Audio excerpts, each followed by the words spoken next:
What if the most dangerous fat in your body is not the kind you can pinch, but the kind sitting deep inside you right now, wrapped around your organs?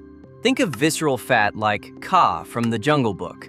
Not loud, not obvious, just slowly tightening over time. And by the time you feel the pressure, it's already affecting everything around it. That's exactly how visceral fat behaves. It builds quietly around your liver, pancreas, and intestines, putting your body under constant internal stress. And here's what most people don't realize. This isn't just fat sitting there doing nothing. Visceral fat is metabolically active.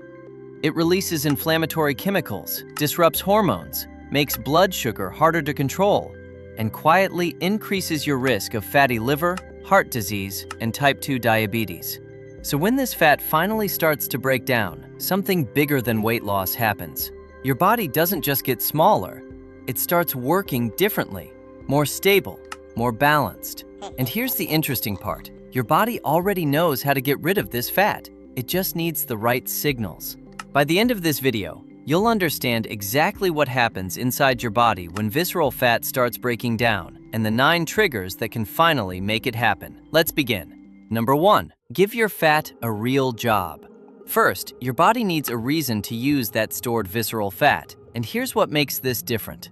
Visceral fat isn't just passive storage, it's hormonally active. It responds faster to signals like adrenaline, has better blood flow, and breaks down more easily when your body actually needs energy. But here's where people go wrong. They think the solution is to starve, and that often backfires. It pushes your body into stress mode, slows things down, and makes fat loss harder to sustain. What works better is a small, consistent calorie deficit, combined with the right habits.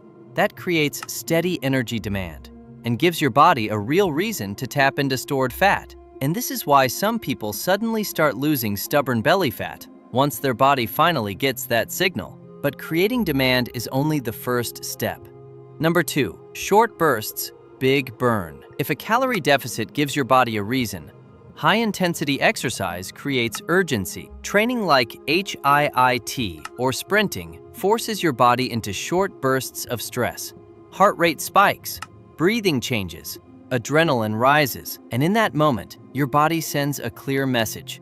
We need energy now. Visceral fat responds especially well to that signal. So this isn't just movement. It's creating the exact hormonal environment that tells your body to start breaking that deep fat down. And here's the part most people underestimate. The effect doesn't stop when the workout ends. Your body stays in a higher energy demand state during recovery. But even with the right training, one mistake can completely block this process. Number 3, less spike, less store. If your body is constantly being told to store energy, it won't let go of visceral fat easily. And one of the strongest signals for storage is insulin. When insulin stays elevated too often, through ultra-processed foods, constant snacking, or blood sugar spikes, your body shifts into storage mode. Over time, this leads to insulin resistance. And this is where many people get stuck. They feel like they're doing everything right, but nothing changes, because their body is still getting the signal to store, not burn. The good news is, this can improve. Whole foods, fewer processed carbs, and more fiber help stabilize blood sugar and bring insulin back into balance. And once that happens, your body becomes far more willing to release stored visceral fat. Number 4, eat what visceral fat hates. Reducing visceral fat isn't just about eating less, it's about creating the right internal environment. Because this type of fat thrives on instability, blood sugar spikes, high insulin, constant hunger. So the goal is simple. Create the opposite. More protein, more fiber, more whole foods. Protein helps control appetite and protect muscle. Fiber slows digestion and stabilizes blood sugar. Whole foods support metabolic balance. Think eggs, fish, yogurt, lentils, beans, vegetables, fruits, nuts, and seeds. This isn't about restriction. It's about making your body less interested in storing fat and more ready to let it go. But even if your nutrition is perfect, there's one thing that can quietly undo all of this. Number 5, sleep does more than rest. This is where many people sabotage their progress. without realizing it. You can eat well, train hard, do everything right, but if your sleep is poor, your body may still hold on to visceral fat because sleep directly affects your metabolism. It increases cortisol, worsens insulin resistance, and disrupts hunger hormones like ghrelin and leptin, which means more cravings, more stress, and more fat storage, especially around the abdomen. Sleep isn't just rest, it's repair. Getting 7 to 9 hours consistently helps your body regulate hormones properly and improve blood sugar control. And without that, everything else becomes harder. Number 6, stress makes it stick. Your body doesn't always know the difference between real danger and constant everyday stress, but it reacts the same way.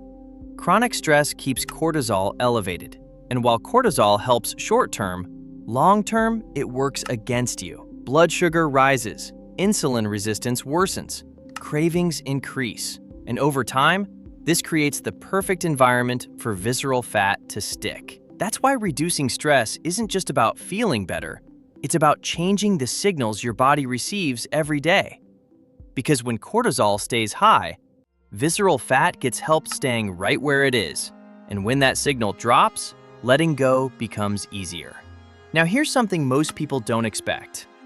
Number 7, fructose feeds the wrong fat. Not all sugars behave the same.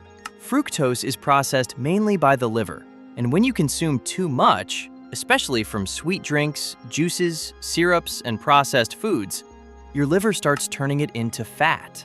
In simple terms, it creates new fat. And this is where things start to shift in the wrong direction. More liver fat, more insulin resistance, more visceral fat accumulation.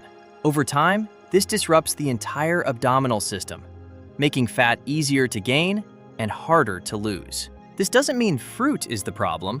Whole fruit comes with fiber and slower absorption. The real issue is liquid sugar and processed sources that hit the liver quickly and in large amounts. So one simple shift, being more selective with fructose sources, can make a bigger difference than most people expect. And there's one drink that makes this even worse. Number 8, one less drink, one more win. If visceral fat had a favorite drink, it would be alcohol. Here's why. Your body treats alcohol as a priority, so it pauses fat burning to process it first. At the same time, alcohol disrupts fat metabolism and promotes fat storage in the liver and abdomen. And on top of that, it often leads to extra calories and poorer food choices.